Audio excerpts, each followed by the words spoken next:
வணக்கம் நண்பர்களே. இன்ஜினியரிங் வாழ்க்கையில இது நம்மளோட சண்டே விளாக் எப்படி போச்சுன்னு பாப்போமா? போன வாரம் வீடியோ போடல, லீவுன்றதுனால வீட்டுல இருந்தேன். உங்க வீட்டு பிள்ளைய நினைச்சு மன்னிச்சு விட்டுருங்க. அப்புறம் நம்ம வீடியோ கரெக்டா வரும்.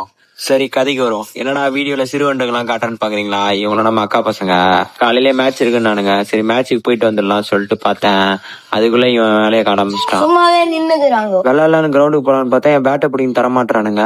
எப்படியோ எல்லாம் சமாளிச்சுட்டு அப்படியே கிரவுண்டுக்கு வந்துட்டேன். மேட்ச் போட்டதுல நம்ம தான் ஃபீல்டிங் முடிச்சுட்டு அப்படியே சைட்ல கடைக்கு போயிட்டு ஒரு ஜூஸை குடிச்சிட்டு ஃபர்ஸ்ட் ஹாஃப்ல வந்து அவங்க 90 ரன் வச்சாங்க.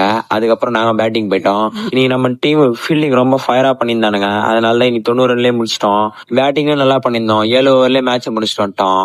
வீட்டுல ஒரு 3 பூனை குட்டி இருக்கு. அதுக்கு ஒரு நல்ல பேரா சொல்லிட்டு போங்க கமெண்ட்ல. மேட்ச் முடிச்சுட்டு வந்து செம பசியாக ஆரம்பிச்சிச்சு. போயிட்டு நல்லா பிரியாணி முட்டை எல்லாம் சாப்பிட்டு முடிக்கும் போது தான் சாப்பிடத்துக்கு வந்தாங்க. அப்படியே இவங்களாவே சாப்பிட வச்சுட்டு எல்லாரையும் கூப்பிட்டு அண்ணன் வீட்டு கிளம்பிட்டேன்.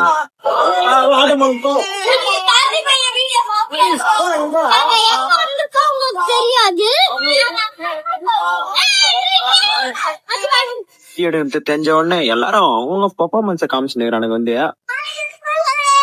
கொஞ்ச நேரம் கூட சும்மா இல்லை, என்னை வச்சு நல்லா ஃபன் பண்ணியிருந்தானுங்க. நானும் கொஞ்சம் ஜாலியா தான் இருந்தேன். விளையாடின பொருள் அங்க இங்கே கடைசி போட்டு பஜ்ஜி சாப்பிட்டு ஈவினிங் போல ஊருக்கு கிளம்பிட்டாங்க.